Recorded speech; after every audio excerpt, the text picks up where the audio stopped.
Estamos vivendo tempos de mudanças profundas. O trabalho de deputados, senadores e vereadores é fundamental para ajudar o país a atravessar essa pandemia. Você sabe o que eles andam fazendo? O programa Parlamento Brasil, junto com as TVs legislativas, conta para você o que tem mobilizado as casas de leis do país.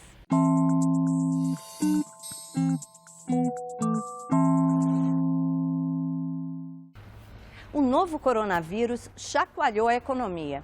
Que tal então investir em um mercado que fatura mais que a indústria de cinema e de música juntos? É o que fez a Assembleia Legislativa de Santa Catarina. Os deputados estaduais de lá criaram uma frente parlamentar para incentivar o setor de jogos eletrônicos, que aqui no Brasil movimenta mais de 5 bilhões de reais por ano.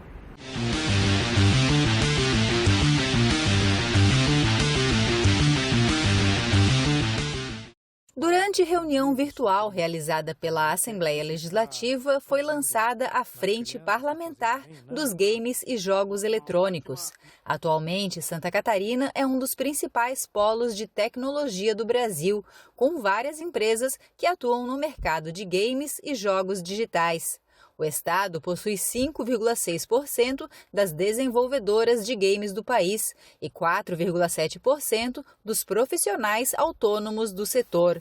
Ao todo, são 17 empresas formalizadas e 4 não formalizadas, o que coloca Santa Catarina na 7ª colocação no ranking brasileiro de produção de games. Hoje, o movimento dos gamers no Brasil passa dos 5,6 bilhões de reais.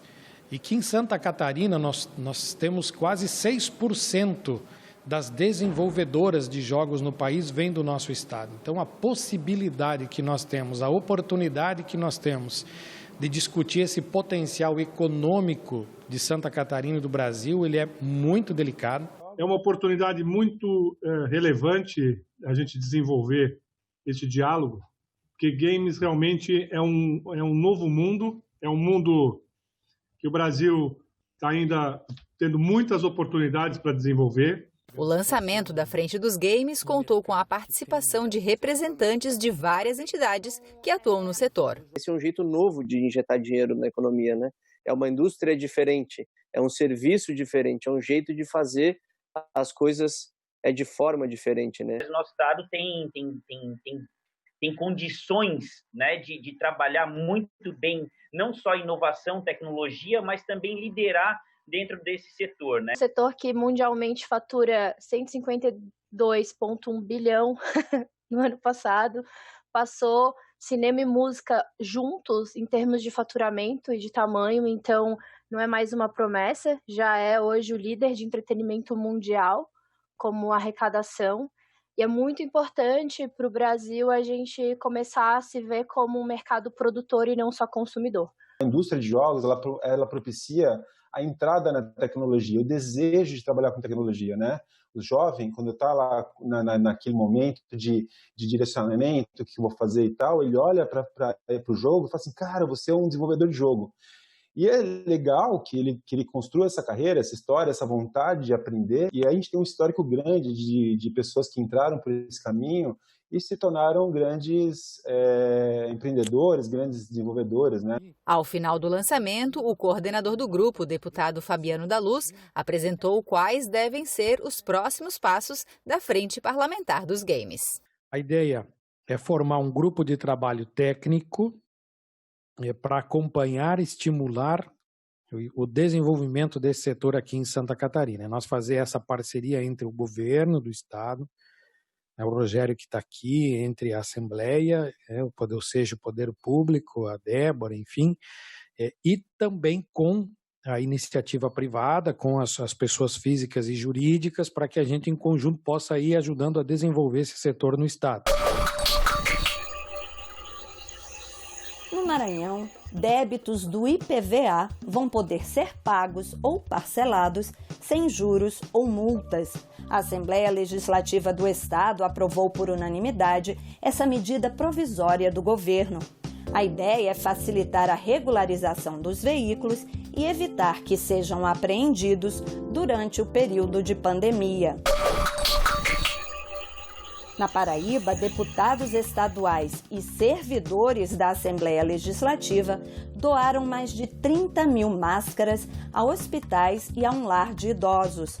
A ação foi aprovada em projeto de resolução e priorizou a produção local para ajudar a economia do estado. No Ceará, os deputados aprovaram várias leis para ajudar a combater o coronavírus. Uma delas obriga estabelecimentos comerciais e órgãos dos poderes executivo, legislativo e judiciário a fornecerem álcool em gel ou torneiras com água corrente e sabão para higienização das mãos de colaboradores e visitantes. Outra medida trata do repasse de equipamentos de proteção individual aos abrigos de idosos. E uma terceira torna obrigatória a testagem periódica para a Covid-19 dos profissionais de saúde e de segurança do Estado, mesmo que eles não tenham sintomas da doença. Parlamentares cearenses estão investigando supostos crimes socioambientais causados pela empresa Globeste de Mineração no município de Quiterianópolis. A TV Assembleia do Estado fez uma série de reportagens sobre o assunto. Este é o segundo de 3 capítulos que o Parlamento Brasil traz para você.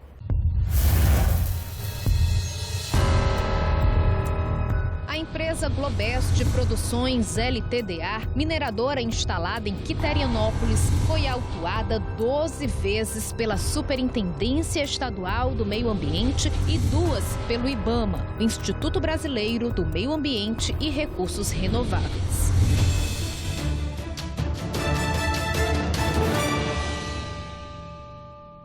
De acordo com a SEMASSE, durante os 7 anos em operação, a empresa cometeu diversos crimes socioambientais. Instalou uma barreira de contenção de escoamento numa área de proteção permanente do Rio Poti, executou a extração de minerais sem autorização de uma autoridade competente e lançou resíduos diretamente no solo.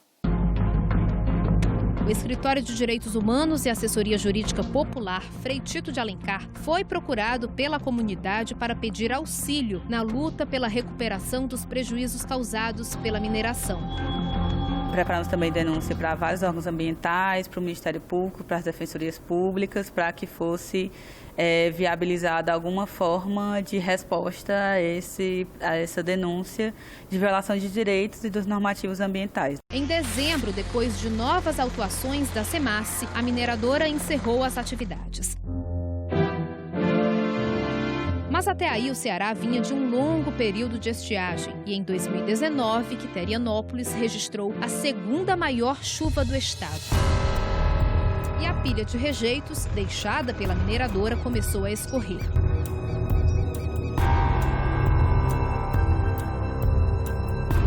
O movimento pela soberania popular na mineração no Ceará pontua as medidas ineficientes adotadas pela empresa.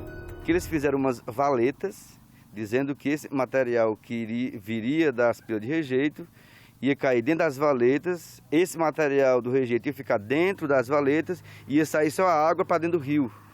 Mas para você ter uma ideia, nem um projeto técnico isso tinha. E a outra coisa é a questão das pilhas em si, né? Porque todo mundo sabe que quando você faz um monte de rejeito ou um monte de terra qualquer, significa dizer que quando chove ela vai erodir, vai acontecer a erosão e vai ser carreada. E no caso, só foi botado essa lona porque a comunidade, nós do movimento, o escritório Frei Tito de Alencar, né, solicitou para a SEMASSE alguma coisa que pudesse, né?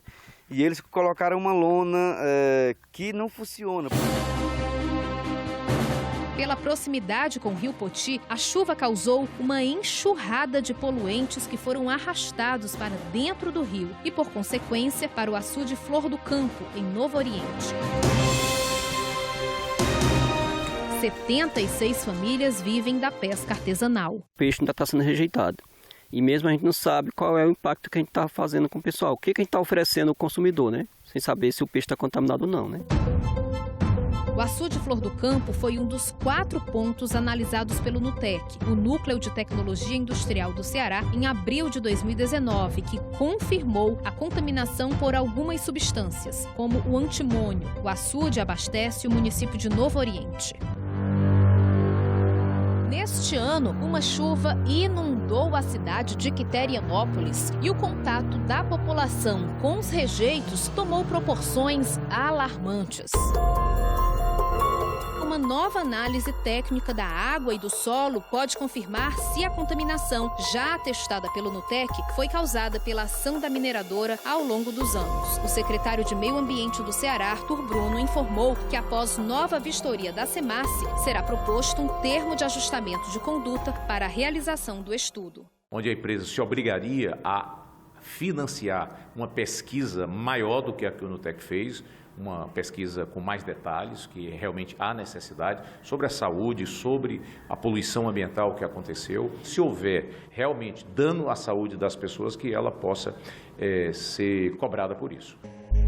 As comissões de Meio Ambiente e Direitos Humanos da Assembleia Legislativa do Ceará, que encomendaram o primeiro estudo na região, alertam que o problema de Quiterianópolis não pode ser esquecido por causa da pandemia. Os responsáveis precisam ser punidos para que crimes ambientais não se repitam.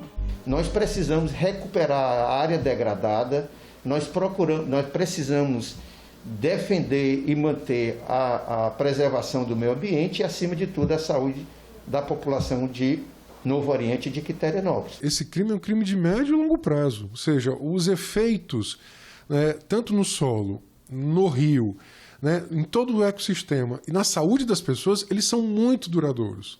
Nós sabemos que a contaminação de mananciais hídricos, do solo e do ar, ela gera efeitos por décadas. Portanto, é fundamental responsabilizar, reparar e adotar medidas mitigatórias e protetivas que não permitam que esse tipo de atividade continue prejudicando as pessoas e o meio ambiente.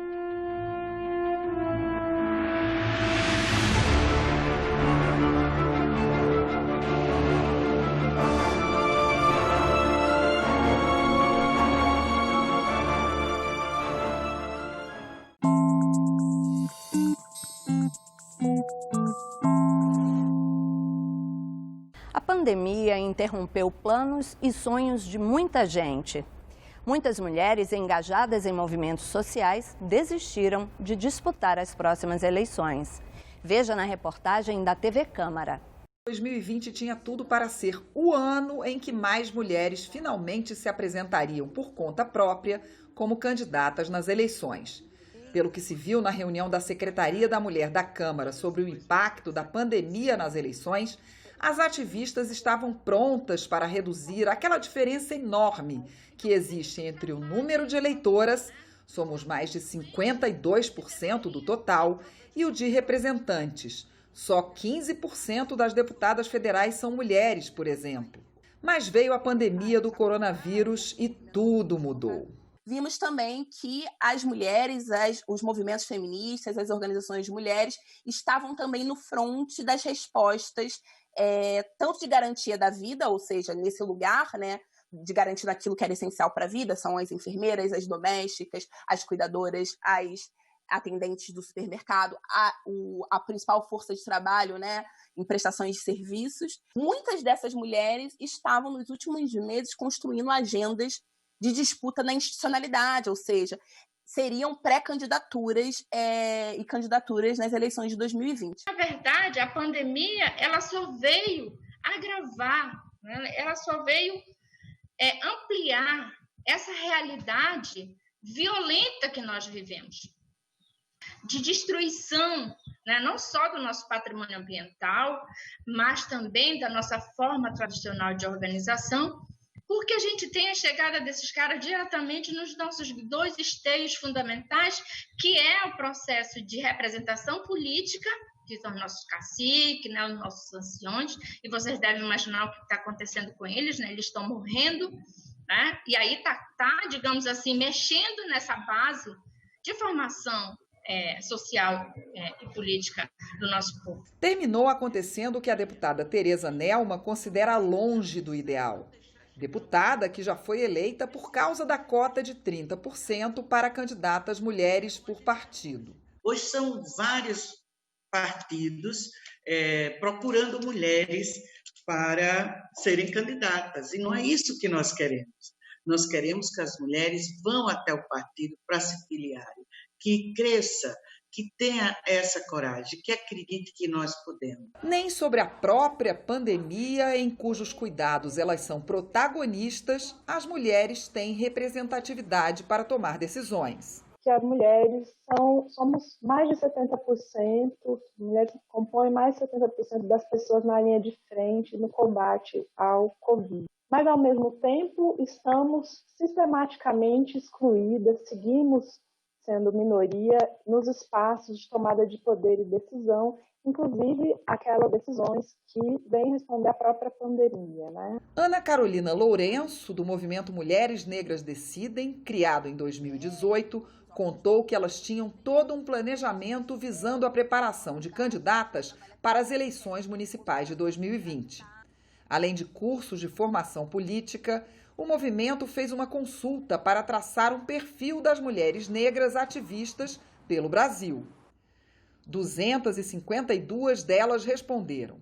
Eram mulheres de 17 a 72 anos de todos os estados. Embora 32% fossem moradoras de favelas, 93% delas tinham pelo menos entrado no ensino superior. 29% delas queriam ser candidatas nas eleições de 2020 e depois da pandemia, 5% já havia desistido diretamente da candidatura e 29% das que ainda queriam ser candidata não teriam certeza se estavam filiadas aos partidos aonde elas queriam, teriam a possibilidade de se candidatar. Quando a mulher finalmente decide ser candidata, aparece uma outra pedra no sapato. É a desproporção entre os recursos que elas recebem e os destinados aos candidatos homens. As mulheres, nas eleições de 2014, por exemplo, arrecadaram 25% do que os homens arrecadaram, ou seja, 75% a menos. Então, com essas condições estruturais, é muito difícil das mulheres conseguirem se eleger. Então, como foi bem dito aqui, o sistema eleitoral não nos favorece, porque não dá para aplicar cota na lista eleitoral, né? Simplificando, vence quem tem mais dinheiro, quem tem mais recurso, ou que é conhecido do eleitor porque é um jogador de futebol, é alguém que já tem um capital eleitoral aí grande, né? Por exemplo, você também pode falar as pessoas que concorrem à reeleição também já têm um capital político grande. Então, enfim, as mulheres não têm isso. Vidas negras importam. O movimento mundial tem desafiado regras de distanciamento para combater um vírus antigo, o do racismo. Uma reportagem da TV Senado mostra como o preconceito contra a cor da pele está enraizado na nossa cultura. Eu tinha aproximadamente 7 anos de idade. Eu estava em um supermercado com a minha avó fazendo compras e o segurança estava seguindo a gente. A minha avó percebeu que ele estava seguindo a gente e questionou com ele por que ele estava seguindo a gente e falou: a gente não está aqui para roubar, a gente está aqui para fazer compras como qualquer outra pessoa. Naquele momento eu percebi que a minha avó ficou triste, chateada, e eu também me sentia assim.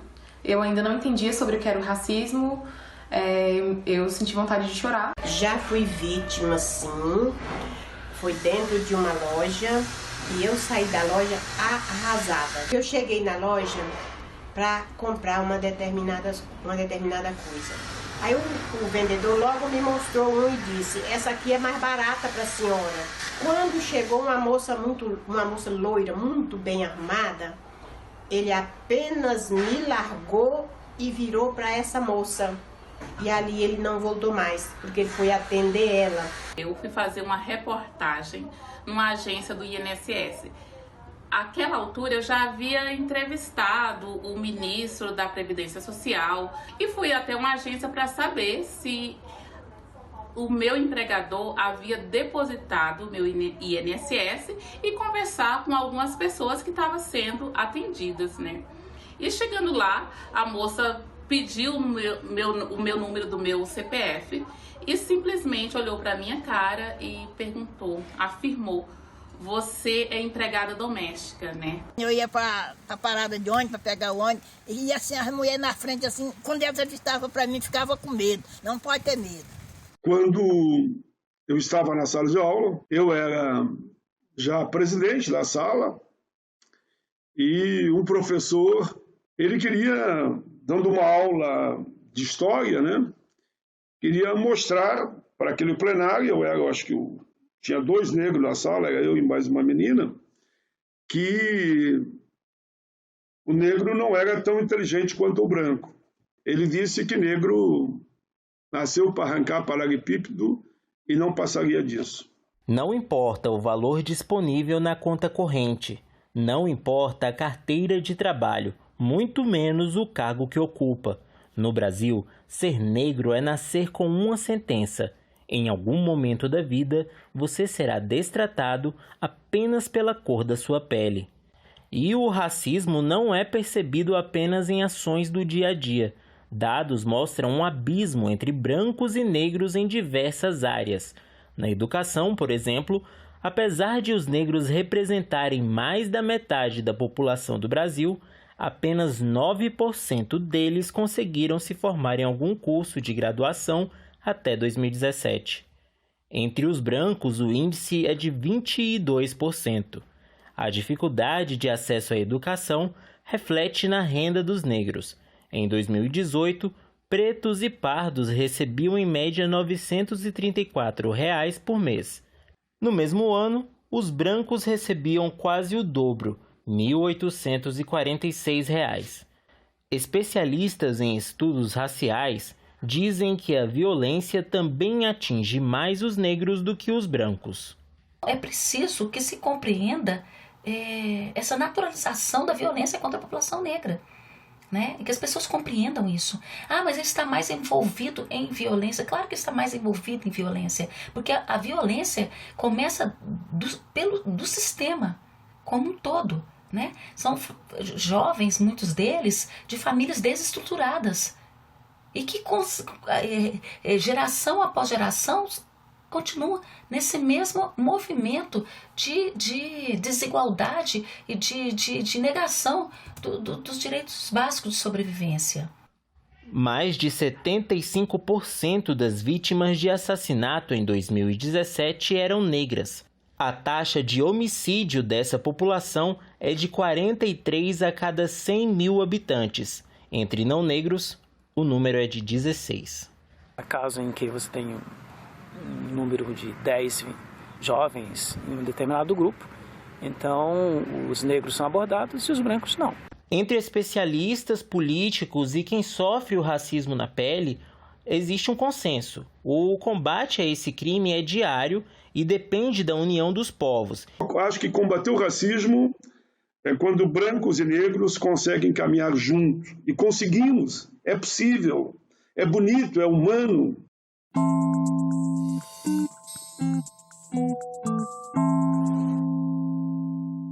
Você acha que é possível fazer teatro usando redes sociais? É sim. Durante o isolamento, os alunos do Programa Social Abrindo Caminhos da Assembleia Legislativa de Roraima conseguiram usar seus talentos com muita criatividade. Por favor, Olaf, não pode ficar aqui. Vai derreter. Não saio daqui até a gente pensar em outro ato de amor verdadeiro. O TikTok é uma das redes sociais que mais cresceu, principalmente na pandemia. Nela, os usuários podem dublar áudios de famosos de maneira divertida.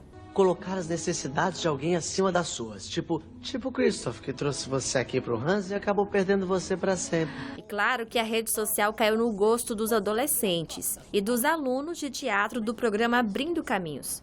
Eles resolveram dublar trechos do filme Up, Altas Aventuras. Meu livro de aventuras. Você conhece ele? Charles Mantz. Explorador. E quando eu ficar bem grande, eu vou viajar para onde ele vai. A Camille faz parte do programa desde 2017 e ela foi uma das participantes da dinâmica. Assim que a professora sugeriu essa ideia, ela percebeu que muitas pessoas estavam usando e que a gente poderia usar para a gente atuar e assim ficar mais próximos.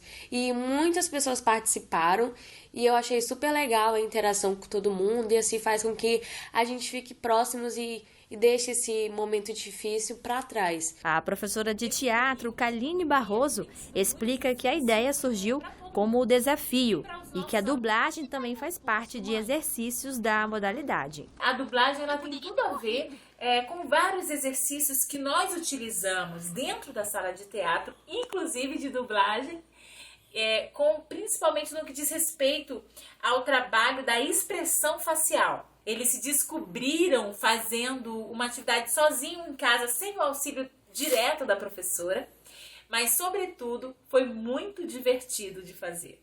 Eu acho que isso também tem muito com o trabalho que a gente faz no Abrindo Caminhos e, sobretudo, no teatro, né? Que é você se sentir bem com o que você faz, você se divertir com aquilo que você está fazendo. A diretora do programa destaca a importância de que, mesmo nesse momento de pandemia, os alunos se sintam acolhidos. Que a gente não perca esse vínculo, de que, muito pelo contrário, ele sempre se fortaleça. É importante manter esse contato com as crianças e fazer algo com eles. A gente sabe que isso é essencial para a saúde mental. A proposta do Abrindo Caminhos é essa, de sempre estar perto, de incentivar, de fazer com que eles sintam, né, que nós estamos aqui para apoiá-los, para ajudá-los. Então, realmente foi uma dinâmica muito legal. Cara, eu vou te falar, eu acho tão chique quem fala: eu não vou comer esse bombom agora, porque senão depois eu não consigo almoçar. Eu consigo almoçar até depois de almoçar. O Parlamento Brasil fica por aqui. Se quiser rever qualquer um dos nossos programas, tá tudo lá na internet. senado.leg.br/TV ou o nosso canal no YouTube. Se inscreve lá. Semana que vem tem mais, viu? A gente se vê. Tchau.